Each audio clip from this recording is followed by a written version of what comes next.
다시 한번 강조해서 한두 가지 더 광고하겠습니다.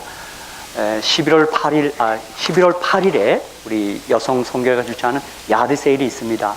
그러니까 여러분이 지금부터 좀 잘 둘러보셔서 우리 교회 여성교회에다 좀 물품을 기증해 주셔야 되겠습니다. 그래서 11월 8일 우리 교회 마당에서 야드 세일을 갖도록 하겠습니다. 여러분이 그 주보에 나와 있는 것처럼 우리 여성 선교에서 각 곳에 저희가 도움의 손길을 우리 가진 능력 내에서 손길을 뻗치고 있습니다. 그래서 연길교회라든가 혹은 또 인도네시아 천명 선교회, 또 중국 나한자 선교 등에 저희가 작은 지원들을 하고 있습니다. 그래서 여성 선교회가 하는 모든 일들이 여러 곳에 도움이 가고 있다는 사실을 꼭 생각해 하셔서 여러분 가정에 있는 여러 물품들 꼭 좀 잘 이렇게 교회에다 모아주시기 바랍니다. 그리고 11월 1일 날 우리 스톤 마운틴에 단풍 구경 가는데요. 모두들 그날은 약속하지 마시고 함께 우리 그곳에 같이 가시면 좋겠습니다. 특별히 오늘 우리 이면순 누님이라고 자꾸 호칭을 하대요. 누님. 그런데 이면순 우리 성도님 그날 메모하셔서 우리 함께 같이 단풍 구경 가기를 우리가 초대합니다. 감사합니다.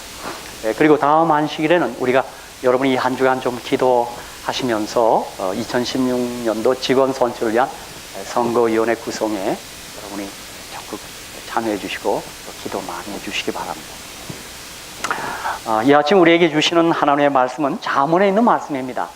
제가 이 가을철이 보약을 먹는 철이라 성경이 말하는 보약, 양약에 대해서 이 아침에 좀 말씀드리고자 합니다. 잠언에 보면 이 양약이라는 단어가 5군데 나옵니다. 그 가운데 오늘 이 보약에 세 첩을 좀 드리려고 합니다. 다 같이 잠언 3장 7절 8절, 그리고 잠언 16장 24절, 그리고 잠언 17장 22절을 오늘 우리들의 본문으로 선택합니다.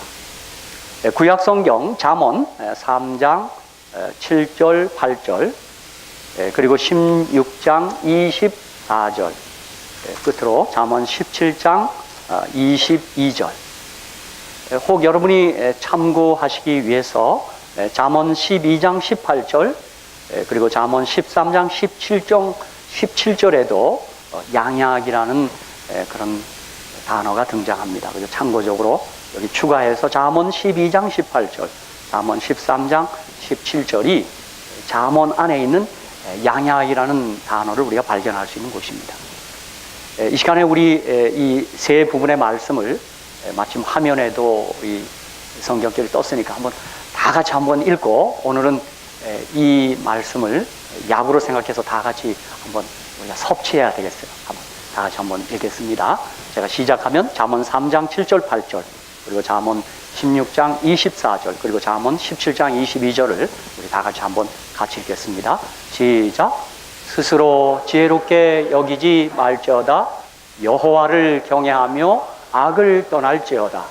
이것이 내 몸에 양약이 되어 내 골수를 윤택하게 하리라. 아멘. 또 이어서 잠언 16장 24절입니다. 다 같이 읽겠습니다. 시작. 선한 말은 꿀송이 같아서 마음에 달고 뼈에 양약이 되느니라. 아멘. 끝으로 잠언 17장 22절입니다. 12장 18절과 13장 17절은 참고하시라고 우리 화면에 띄웠습니다. 잠언 17장 22절 우리 다 같이 한번 읽겠습니다. 시작. 마음의 즐거움은 양약이라도 심령의 근심은 뼈를 마르게 하느니라. 아멘. 오늘 저는 이 잠언의 말씀을 가지고 가장 좋은 약, 이 양약이란 말에 좋은 말이 들어갔으니까 가장 좋은 약, 양약, 보약에 대해서 말씀드리고자 합니다. 우리 주님이, 예수님이 부활하신 후 승천하셨습니다. 그 승천 이유는 성령님의 특별한 사역시대라고 그렇게 말합니다. 그러니까 주님이 승천하셔서 재림 때까지를 성령님의 특별한 사역시대, 그렇게 우리가 규정하면 예수님의 이 지상에서의 33년 6개월의 생애 동안 우리 주님의 성자의 특별한 사역 시대가 되겠습니다. 제가 그렇게 말씀드리면 요한복음 14장 26절 그리고 15장 26절 16장 7절을 근거한 말씀입니다. 우리 주님이 여기 요한복음 14장 15장 16장에서 성령님에 관하여 약속하신 까닭입니다. 보혜사 곧 아버지께서 내 이름으로 보내실 성령, 그가 너희에게 모든 것을 가르치시고 내가 너희에게 말한 모든 것을 생각나게 하시리라. 요한복음 14장 26절이었습니다. 또 15장 26절에도 내가 아버지께로서 너에게 보낼 보혜사 곧 아버지께로서 나오시는 진리의 성령이 오실 때 그가 나를 증거하실 것이요. 또 16장 7절에도 그러하나 내가 너에게 실상을 말하노니 내가 떠나가는 것이 너에게 유익이라. 내가 떠나가지 아니하면 보혜사가 너희에게로 오시지 아니할 것이요. 하면 내가 그를 너희에게로 보내리니. 그래서 이 우리 주님이 다락방에서 하신 다락방 강화 가운데 보혜사 성령을 제자들과 우리들에게 약속하셨습니다. 우리 주님이 약속하신 대로 보혜사 성령님은 오셨습니다. 사도행전을 보면 사도행전 2장을 이렇게 열면 거기 불과 같은 성령이 그 다락방에 임하는 것입니다. 우리 주님은 약속대로 성령님은 이 땅에 오신 것입니다. 그래서 사도 바울은 성령님을 호칭할 때 약속의 성령 그렇게 말했습니다. 여러분, 그런 면에서 저와 여러분이 이 시대의 그리스도인들로서 마땅히 갖춰야 될 게 하나 있어요. 성령을 받으셔야 합니다. 제가 한번 여러분을 묻겠습니다. 여러분이 믿을 때 성령을 받았습니까?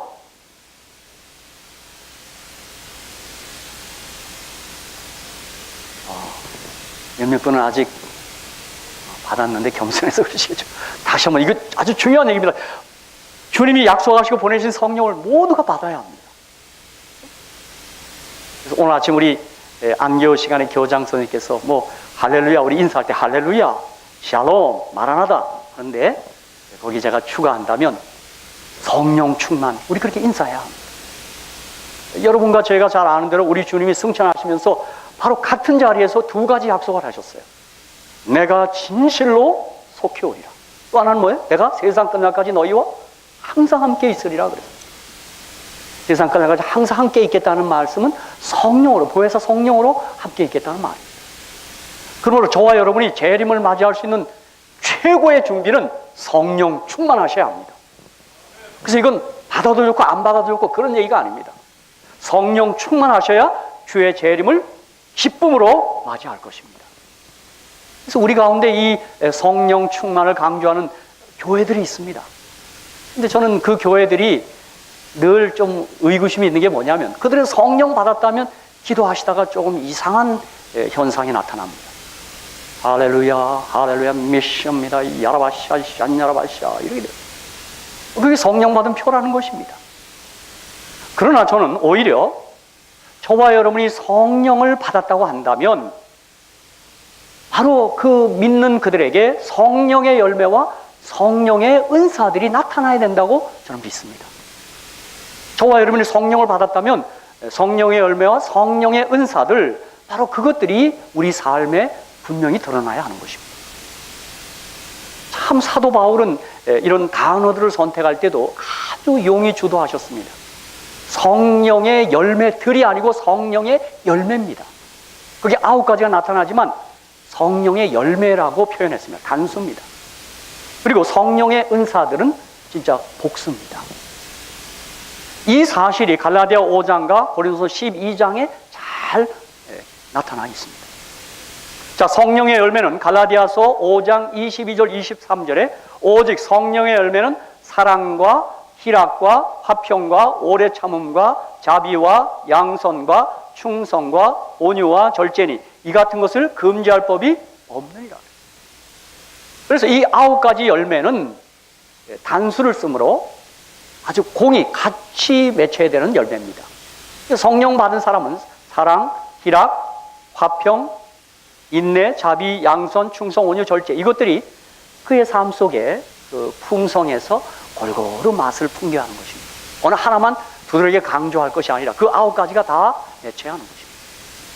또 고린도서 12장 4절로 11절에는 성령의 은사에 대하여 잘 기록해 놓고 있습니다. 은사는 여러 가지나 성령은 같고 직임은 여러 가지나 주는 같으며 또 역사는 여러 가지나 모든 것을 모든 사람 가운데서 역사하시는 하나님은 같으니 각 사람에게 성령의 나타남을 주심은 유익하게 하려 하십니다.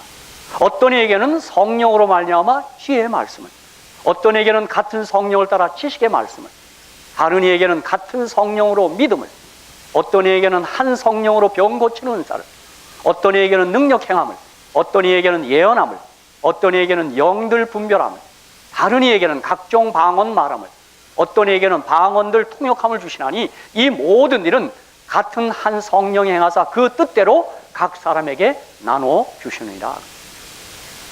같은 장 28절로 31절에 하나님이 교회 중에 몇을 세우셨으니 첫째는 사도요, 둘째는 선자요, 셋째는 교사요, 그 다음은 능력이요, 그 다음은 병 고치는 은사와 서로 돕는 것과 다스리는 것과 각종 방언을 하는 것이라.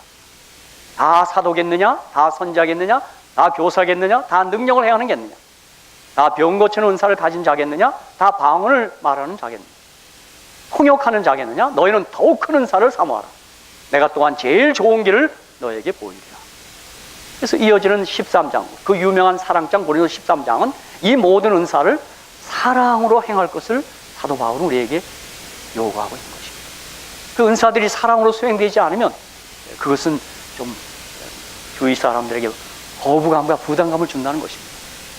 믿음이 있다 해도 사랑이 없으면 소용이 없고, 어떤 은사가 있어도 사랑을 행하지 아니하면 그 은사는 오히려 우리에게 거부감을 줄 수 있다, 그렇게 표현했습니다.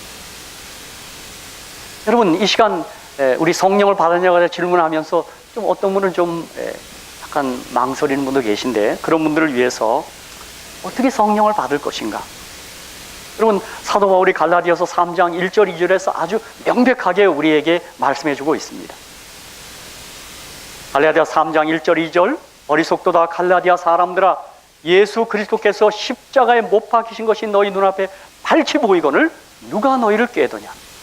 내가 너에게 다만 이것을 알려 하노니 너희가 성령을 받은 것은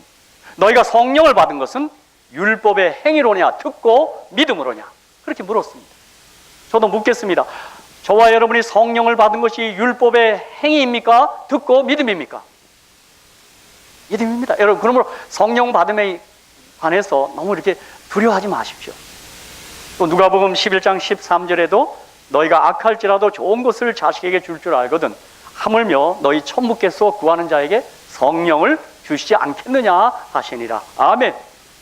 구하라 그겁니다. 사모하라 이겁니다. 그렇게 하면 주님이 약속대로 주신다고 했으니까 우리가 믿는 것입니다. 저는 저와 여러분이 예수를 구주로 믿기 때문에 성령 받은 사람이라고 제가 확증할 수 있습니다. 아마 우리 가운데 예수 얘기를 들으면서 아마 소화가 안 되고 막 기분이 불쾌한 사람 있습니까? 그렇지 않으면 저와 여러분은 성령 받은 사람입니다. 제가 주변에 어떤 분들 예수 얘기하면 소화 안 되는 사람이 있습니다. 우리를 추구하는 게 아니라 그런 사람이 있어요. 우리는 예수 얘기 들을 때 얼마나 마음이 행복하고 기뻐지는지 우리 모두가 잘 아는 사실입니다. 내가 다시 한번 묻겠습니다. 성령 받으셨습니까? 예, 아멘. 그런데 오늘 이 사도 바울은 이 성령에 관해서 우리에게 말하면서 고린도전서 14장 1절에 사랑을 따라 구하라, 신령한 것을 사모하되 특별히 예언을 하려고 하라. 성령의 열매는 9가지면서 동시에 한 가지라 그랬죠? 은사는 19가지입니다. 에베소 4장이라는데 로마 12장에 보면 19가지입니다. 이걸 다 취합하는. 근데 오늘 사도 바울은 그 은사들 가운데 어떤 은사를 구하라 그랬어요? 예언을 하려고 하라 그랬습니다. 또 데살로니가서 5장 19절로 21절에는 성령을 소멸치 말며 예언을 멸치지 말고 범사하려 좋은 것을 취하고 그랬습니다. 예언을 하려고 구하라 했고 예언을 멸치 말라고 하나님의 종께서는 우리에게 말씀한 것입니다. 그런데 이 성령의 은사 중 이렇게 중요한, 이토록 중요한 예언의 은사가 본 교회는 엘렌 화이트를 통해 우리 교회에 주어졌다고 그렇게 믿고 있습니다. 이분의 글을 읽으면 그분이 여러 차례 여호와께서 내게 보여주셨다, 그런 말들이 많습니다. 저는 오늘 그분이 쓴 수많은 책 가운데 대표적인 책 제가 3가지를 오늘 여기 들고 왔습니다. 그 가운데 제가 정말 여러분 추천하는 게 정로의 계단입니다. 이 성화된 생애. 저는 이 책이 너무 가장 근본적인 책 같아요. 제가 좋은 책들은 비누를 쌉니다. 잘 읽습니다. 이 책은 본래는 제 책이 아니었습니다. 제 아내가 결혼할 때 갖고 왔는데 줄도 잘 쳐놔서 제가 얼른 제 거라고 여기다 도장을 찍고 비누를 쌌습니다. 저는 이 13개 장, 이 정로의 계단, 스텝 투 크라이스트, 첫 장이 인류를 위한 하나님의 사랑. 난 그 첫 문장이 너무 좋습니다. 천연계와 성경은 둘 다 하나님의 사랑을 증거한다. 아멘. 저는 하나님의 사랑을 증거하는 또 성경을 설교하는 목사로서 저는 이 정의를 벗어나면 안 됩니다. 저는 오늘도 이 아침에 성경을 설교하며 여러분에게 위대한 하나님의 사랑을 증거하는 사람이 되어야 한다고 마땅히 생각합니다.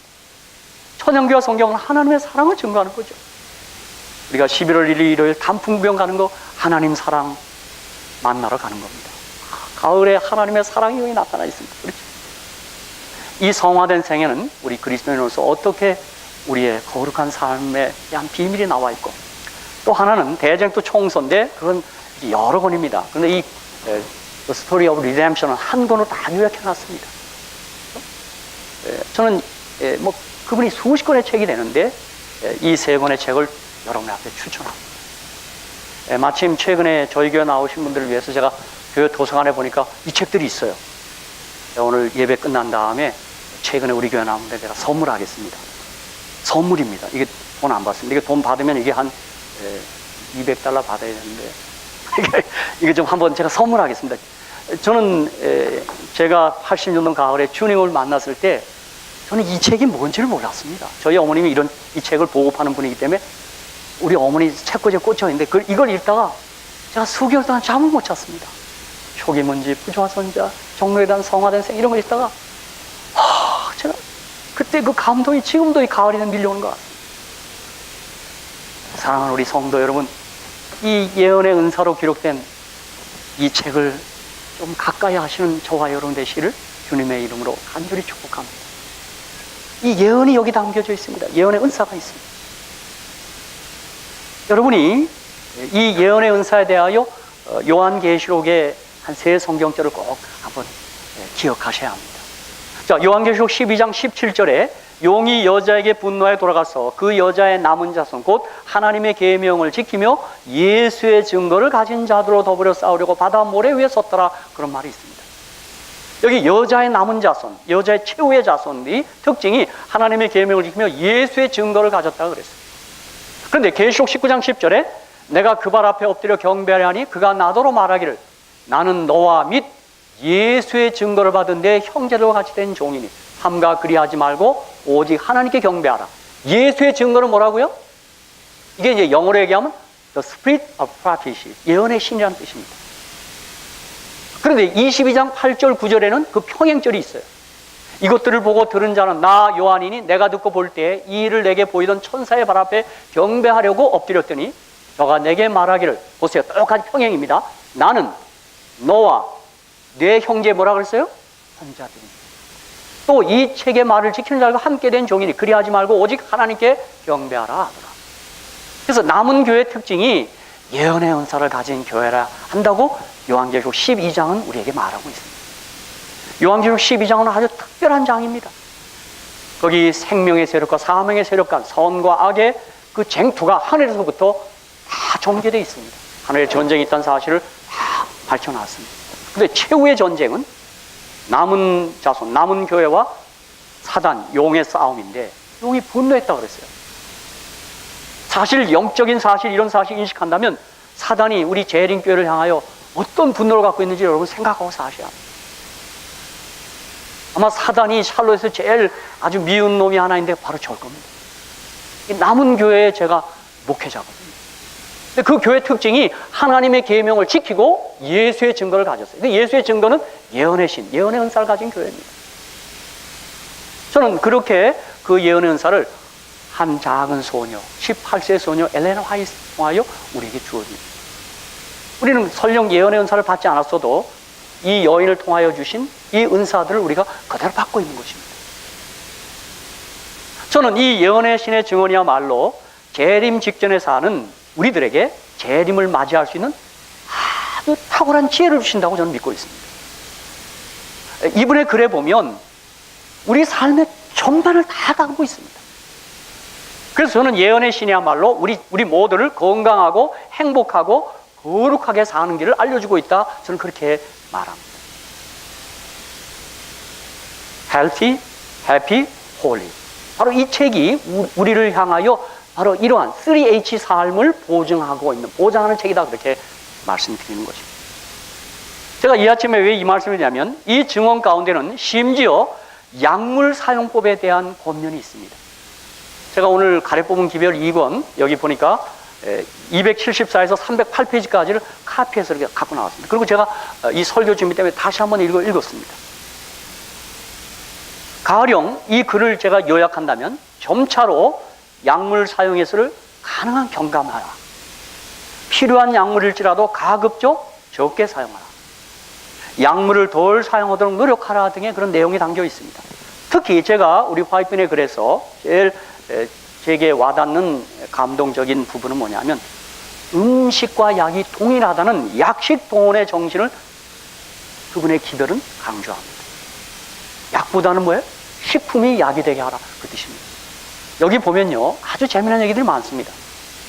여러분 이 가을에 기력이 쇠해지는 분 깨끗한 계란을 잘 구입하셔서 포도즙에 타서 한 컵 딱 드시기 바랍니다. 이게 여기에 나오는 겁니다. 통증이 심한 분 진통제도 애드빌도 좋지만 숟가루를 잘 개서 갖다 붙이면 진통이 사라집니다. 그런 얘기.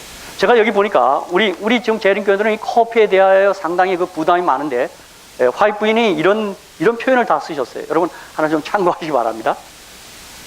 여기 보니까 이 포도즙과 계란이라는 얘기도 있고 약으로 쓰는 커피 이런 대목이 있더라고요. 커피 드시는 분들 조금 너무 고통스러워하지 마시기 바랍니다. 나는 병을 앓고 있을 때 약으로 마신 것을 제외하고는 지난 20년 동안 순수한 커피를 의식으로 알고 마신 적은 없다. 뭐 일부러 먹은 적은 없대요. 그런데 나는 약 대신에 매우 진한 커피에 날계란을 풀어서 한번 마신 적이 있다. 아마 좀 몸이 불편할 때 그랬던 모양이에요. 커피에다 날계란을 풀어서 마셨어요. 포도즙과 계란은 여기 나옵니다. 나는 그대가 보잘것없고 영양 안 된 음식을 먹음으로 몸에 해를 입고 있는 것에 대하여 빛을 받았다. 그래서 그 계란에다가 그 포도즙에 계란을 타서 한 컵 먹어라. 그렇게 됐습니다. 여기 이런 말도 있습니다. 로마린다에서 엑스레이 치료. 내 이마에 생긴 검은 점 때문에 수주일 동안 엑스레이 치료를 받았다. 모두 23회 치료를 받았는데 그 동안에 이 치료는 성공하여 그 점은 완전히 제거되었다. 이로 인해서 나는 고맙게 여기고 있다. 뭐 이런 고백들도 있습니다. 그러므로 여러분 가운데 혹시 뭐 보기 흉한 점이 있으면 이 엑스레이 아니고 레이저로 다 빼쓰고 사시게 되기를 바랍니다. 이런 걸 다 제가 이번에 이 의약품의 사용법 제7장 이걸 읽어보면서 저도 좀 색다른 것을 발견했습니다. 여러분 유카립투스를 가지고 기침을 가라앉히는 거 다 이 안에 다 있습니다. 그리고 토끼풀 가운데는 여러분 그 네이클로바 가운데 그 분홍색 꽃이 피는 거 그거 쓸 수 있습니다. 여기 뭐 여러분 혹 기회 되시면 가래 뽑은 기별 2권 274페이지 308페이지까지 아주 약물 사용에 대해서 자세히 나와 있습니다. 그리고 여기 몇 가지 식품 처방들이 이 안에 다 들어 있습니다. 네. 저는 손발이 찼습니다. 제가 민간요법을 통해서 손발이 따뜻해졌어요. 온나물 껍질을 다려 먹으라 해서 저희 어머니 그걸 다려주세요. 엄마가 제일 아들이 그런 거. 저 그 뒤부터 손발이 따뜻해졌습니다. 근데 우리 교회 제가 악수하면 손발 산모한테 얘기할까 하는데 옷이 오른다네요. 그건 안 됩니다. 지난번에 우리 야행회 때 김기공 교수님이요. 눈에 다래끼가 아무래도 가라앉질 않더랍니다. 근데 사모님이 어디서 듣고 왔는지 배꼽에다가 소금을 잔뜩 넣고 안창호를 덮으라 그래요. 그래서 난 그런 거 안 믿는다고. 근데 하도 불편하니까 했더니요. 그 다음을 자고 났더니 진짜 다래끼가 없어졌더라고요. 자기가 여러 사람 만난 사람들이 그 얘기를 얘기했대요. 그랬더니 다 비웃고 그러던데 한 신혼을 그 결혼식을 앞둔 신혼 그 여성이 하고 딱 없어지고 너무너무 고마워하더랍니다. 바로 그런 것들이 있습니다. 그렇죠? 화이트부인은 그래서 우리에게 약물을 가능하면 식품이 약이 되게 하라, 그런 식을 많이 강조해 놨습니다. 우리 모두도 약에 대해서 생각할 때 약 좋다고 남용 말고 약 모르고 호용 말자, 다 기억나죠? 그러나 저는 이렇게 말씀드립니다. 사람이 약을 먹지 않고 살 수 있다면 얼마나 좋을까요? 하지만 산후라면 어쩔 수 없이 약을 사용하는 경우가 있습니다. 그런 데가 있어요. 하지만 저희는 이 증언 때문에 약의 사용에 대해 약간의 부담이 있는 것이 사실입니다. 그러나 여러분, 이 증언을 자세히 보면 너무 자신을 가혹하게 다루지는 마십시오. 사실 저희 어머니도 약을 끊어서 일찍 돌아가셨어요.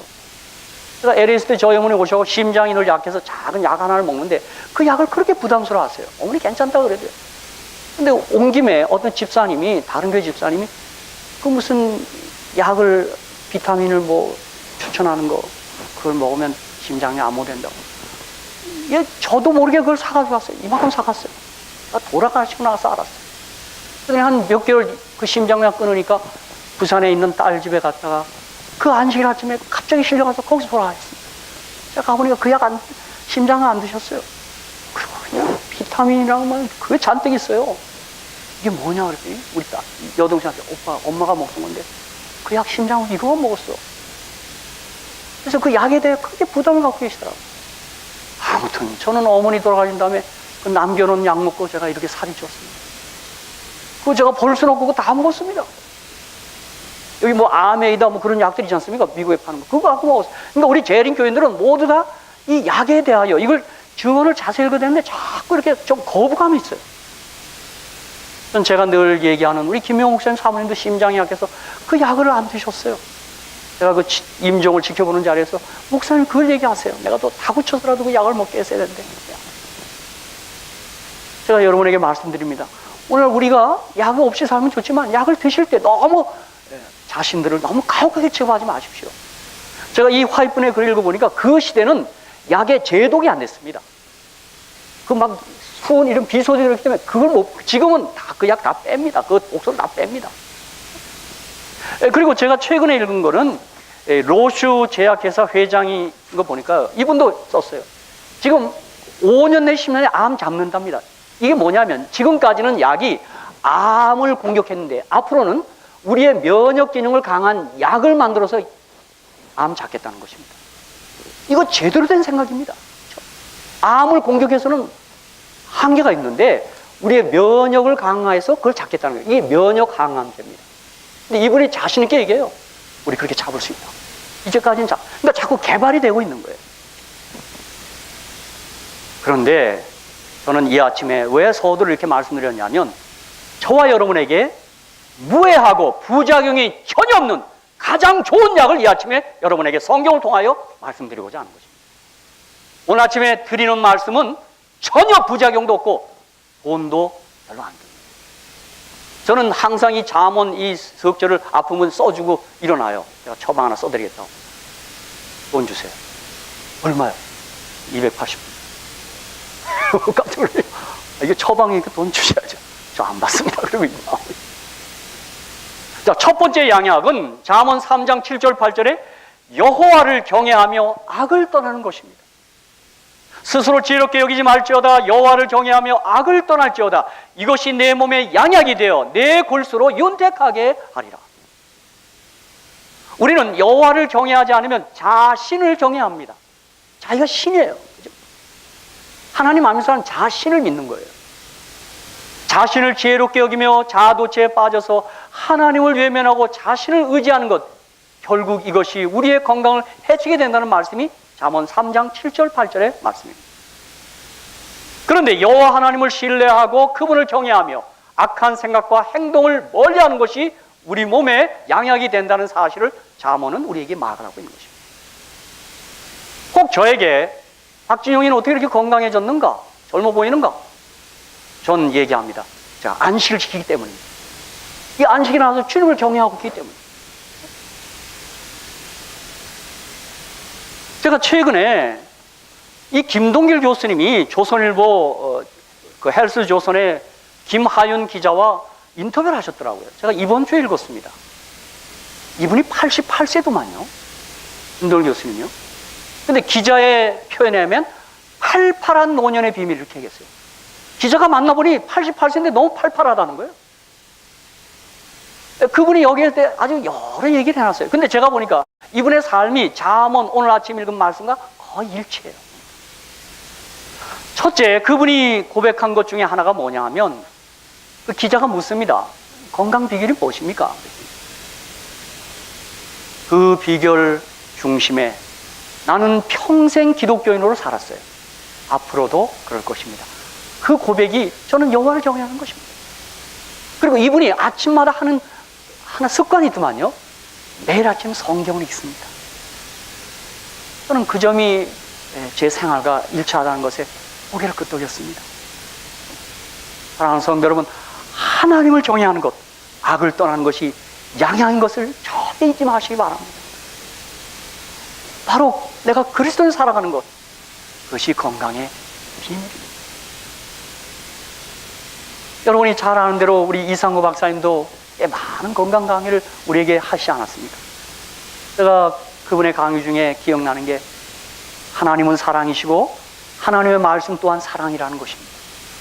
하나님의 말씀이 하나님의 성품을 드러내기 때문에 하나님의 성품은 사랑이므로 하나님의 말씀 또한 사랑이라고 그는 그렇게 말합니다.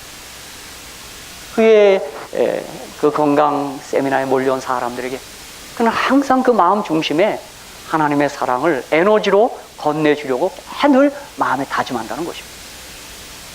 그 사랑의 파동, 영파가 사람의 유전자에 영향을 끼쳐 건강이 회복된다는 요지의 강연이 그분의 강연의 늘 핵심입니다. 그것을 기자들은 찌지직 이론이라고 그러대요. 찌지직 이론. 사랑이 딱 닿으면 저는 언제가 폐암을 고쳤다는 그 송 선생님의 간증이 떠돌아 다닙니다. 제가 보니까 그분이 폐암이 없습니다. 대구에 살았던 사람인 것 같아요. 대구 남자들 얼마나 이렇게 스마트하지 않죠. 폐암이 걸렸는데 자존심이 다 상하는 겁니다. 아내가 병원에 가자는데 의사가 3개월밖에 못 산다. 이제 딸이 연세대 세브란스 병원에 간호사로 있는데 한 번 더 조사했어요. 딸이 우는 거예요. 아버지 오래 못 삽니다. 근데 그 딸이 아빠 우리 한번 이 박사님 센터에 한번 가보자고. 그래서 끌려갔습니다. 그분 말에 의하면 마지못해 끌려갔습니다. 그가 강의를 열흘 동안 듣는 동안 하나 듣지 않았습니다. 그리고 욕만 했습니다. 이 박사 욕만 했어요. 저놈의 새끼가 저거 야채 팔아먹고 그냥 욕만 하다 왔대요. 자기만. 하나도 안 들었답니다. 그리고 내려왔습니다. 테이프를 아내가 사왔어요. 그 강의 테이프를요. 그런데 이분이 남자의 자존심 때문에 아내 앞에서 울지 않았지만 그 화장실에 가서 여러 번 울었습니다. 이제 죽음이 다가왔으니까요. 그런데 어느 날 아내가 쇼핑 보러 간 사이에 그 테이프를 들었습니다. 그때는 하나도 안 들었는데 테이프를 들어보니까 어떤 부분에 공감이 가는 부분이 있는 것입니다. 그런데 참 경상도 남자들 참 저도 경상도인데 참 희한해요. 그걸 듣다가 아내가 들으면 다 끊습니다. 안 듣는 것처럼. 그거 다 들었어요. 몰래 다 들었어요. 그리고는 아내한테 어떻게 제안하냐. 한 번 더 가자. 그래서 한 번 더 가자. 그거 가서 한번 들어보려고 가서 그대로 해볼 건데. 그런데요, 여러분, 아내가 그럽시다. 당신이 그런데 내일 모레 죽을 건데. 이번에는 그분의 말에 의하면 지난번에 맨 뒤에 앉다가 맨 앞에 앉았대요. 여러분, 다른 데로 그대로 했어요. 물 마시라, 운동하라 다 그대로 했어요. 여러분, 그 열흘 동안 너무나 폐암 날아갔습니다. 그분 말에 의하면 암 말기는 없다는 것입니다. 그분이 그러고는 거기 딱 눌러 앉고 자원봉사자가 됐어요. 맨날 청소하고 다닌대요. 그러면서 그래요. 한 번씩 간증을 해요.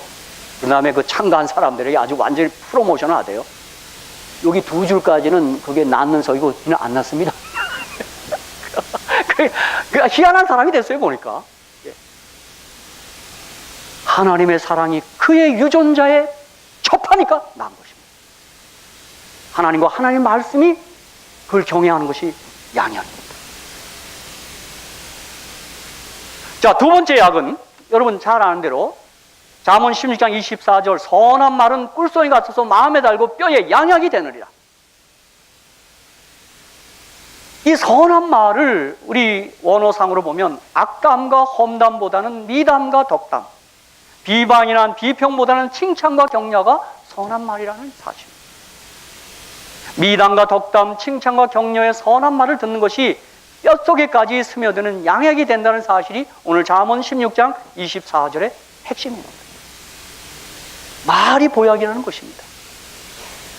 여러분이 선한 말이 양약인 것을 입증하는 수많은 실험 결과들이 최근에 다 발표됐습니다.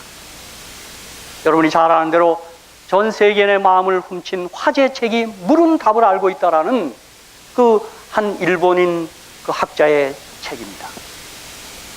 이분이 이 책을 쓰게 된 동기가 눈 결정에는 그 눈의 결정이 하나하나 다 다릅니다. 눈을 이렇게 찍어보면 그 결정이 다 다릅니다.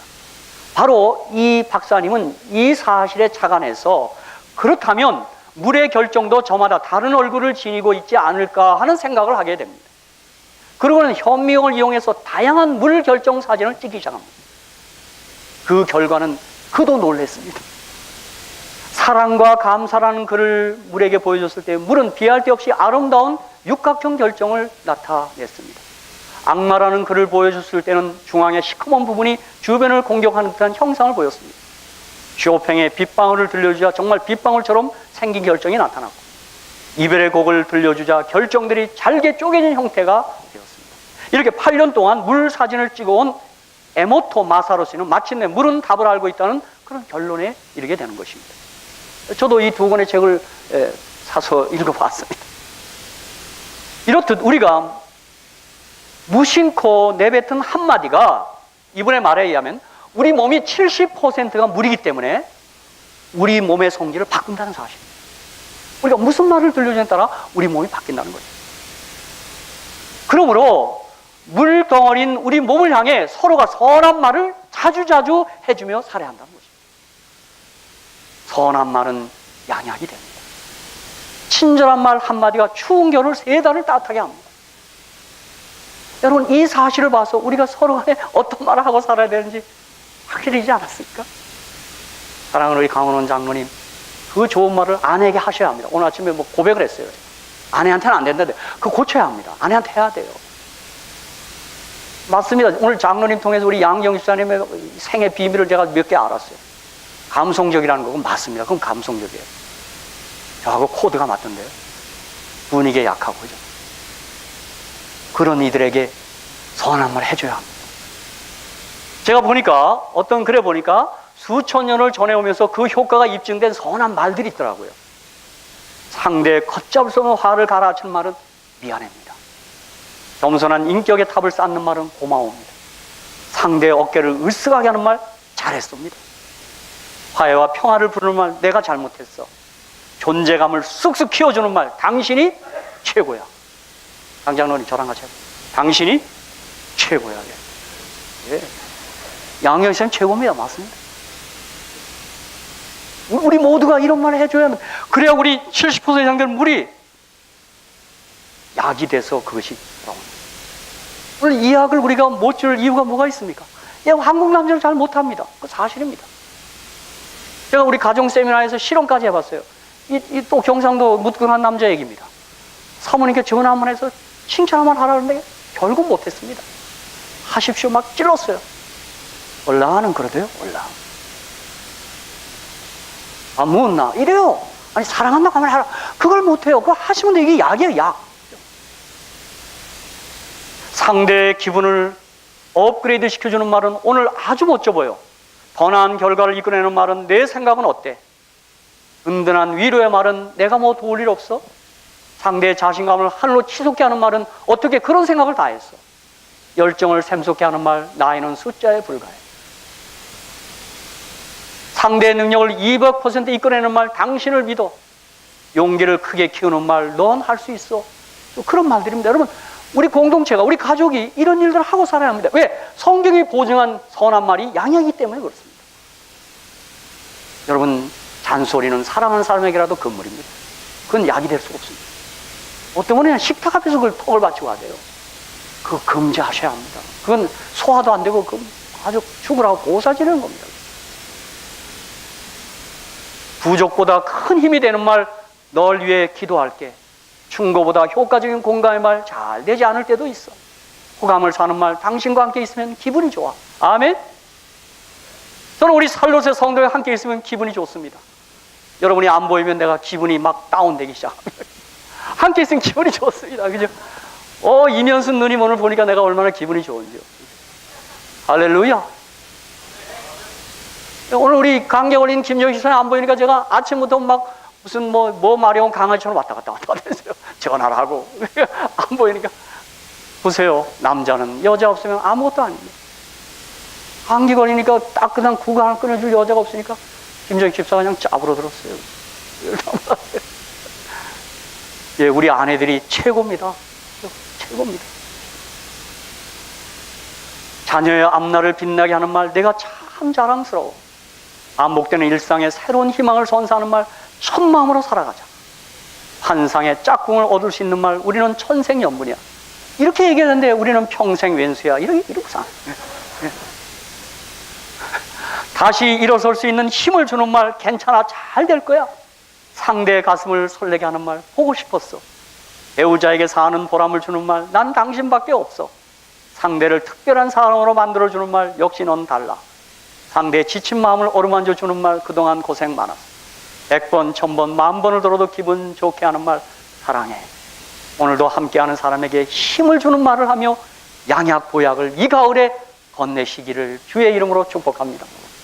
이게 성경이 보증한 양약을 우리가 서로 줘야 된다. 이건 그렇게 아니죠. 저는 아픈 분들에서 안수기도 하고 일어설 때 이 약을 써주면서 사모님, 선생님, 아프신 분을 위해서 이제 3개월 동안은 계속 약을 주셔야 합니다. 칭찬을 주셔야 합니다. 격려를 주셔야 합니다. 그래야 그 병 낫습니다.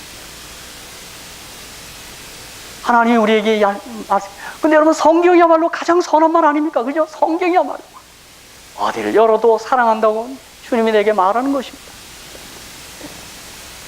이제 세 번째 양약은 너무 잘 아는, 우리 안교 시간에도 우리 교장 선생님께서 다루셨어요.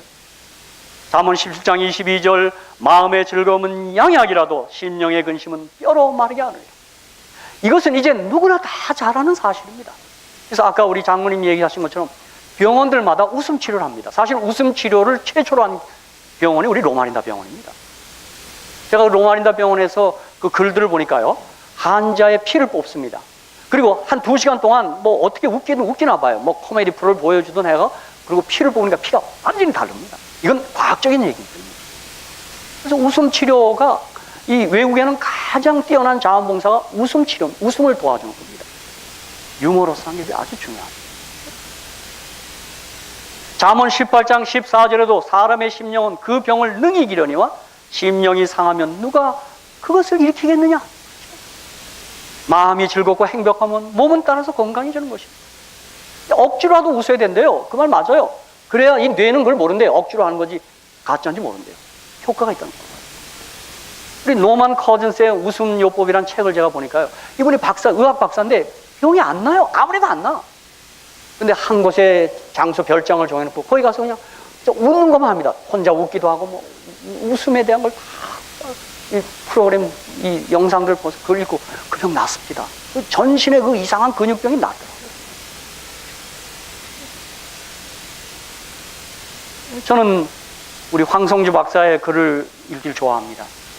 그 사모님이 저희 서울위생병원 간호사 출신입니다. 그분의 책 암은 없다에서 얘기한 걸 제가 다시 한번 말씀드립니다. 지적장애인, 정신박약아와 정신질환자에게는 어떤 종류의 암도 존재하지 않는다는 보고가 있습니다. 정신박약아, 지적장애자는 거의 스트레스를 받지 않고, 정신질환자는 일반 인간은 아예 다른 정신적 시스템으로 살기 때문에 암에 걸리는 일이 없습니다. 그분이 왜 이것을 발표하게 됐냐면, 이분이 서울대 의대 나왔는데 자기 후배가 서울대 국문과 나온 사람이 교수가 됐어요. 여자예요. 그래서 자기한테 와서 진단한 게 위암이에요. 근데 너무너무 좋아하는 거예요. 선배 진짜야? 뭐야? 암이라니까. 진짜야? 진짜라 그랬어요. 위암이라고. 나 살았어 그랬더니, 이게 무슨 소리야? 그랬더니, 나 교수 안 해. 아무리 교수 안 하는 거예요. 교수하면서 스트레스를 너무 많이 받는 거예요. 빨리 진단 써줘. 나 교수 안 할게. 그 후배는 보니까 그 교수가 너무 힘이 들었던 겁니다. 암이로 나타난 거예요. 그러면서 그 후배에게, 이 후배야, 스트레스 안 받아야 돼. 그러면서 정신 박약하고 정신질환 환자는 암 없어. 한번 보세요, 여러분. 정신질환 어떻게 하고 사는지요. 약간 딴 세계 사지 않습니까? 암 없는 거죠.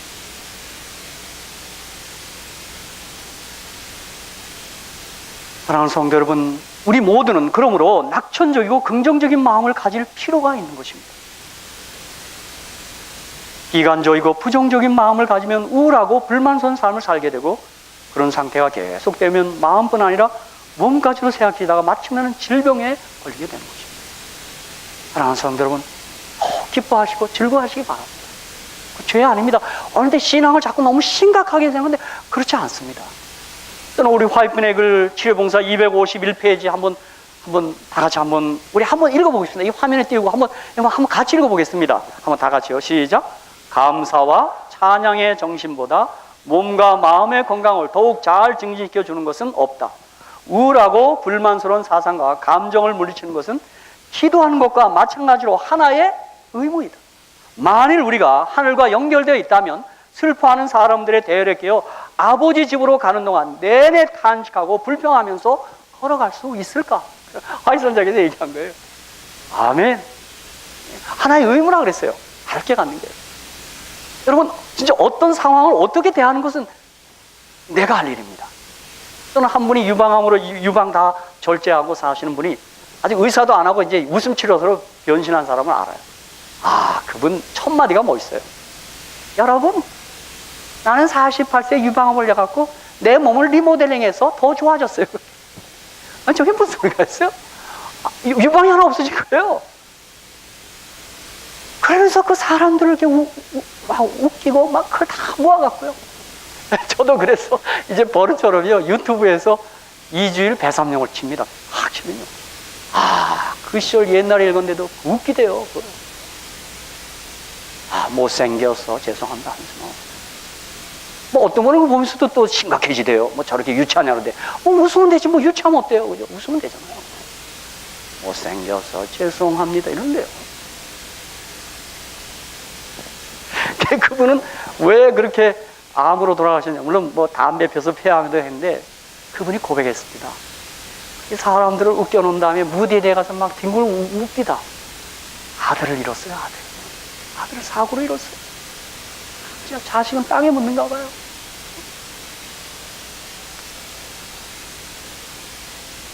뼈를 마르게 하는 심령의 근심보다는 양약인 마음의 즐거움으로 우리의 삶을 장식하며 우리 모두 건강한 삶을 유지하도록 해야 할 것입니다.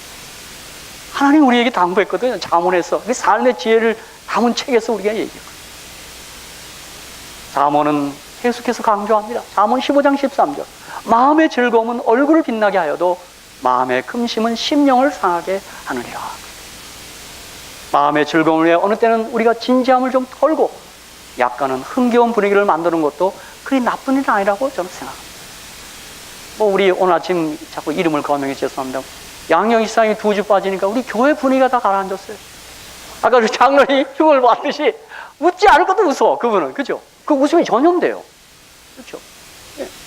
어떤 분이 계시면 그 분위기가 밝아진가, 어떤 분이 계시면 그 분위기가 마치 불이 나는 분위기로 바뀌는 수도 있어요. 저와 여러분은 우리의 분위기를 밝게 하는 그러한 조이 메이커, 해피 메이커, 피스 메이커로 살아가시기를 주님의 이름으로 축복합니다. 우리 샬롯 교회가 샬롯 지역에 즐거움을 쉐어하는 그런 공동체가 되어야 합니다.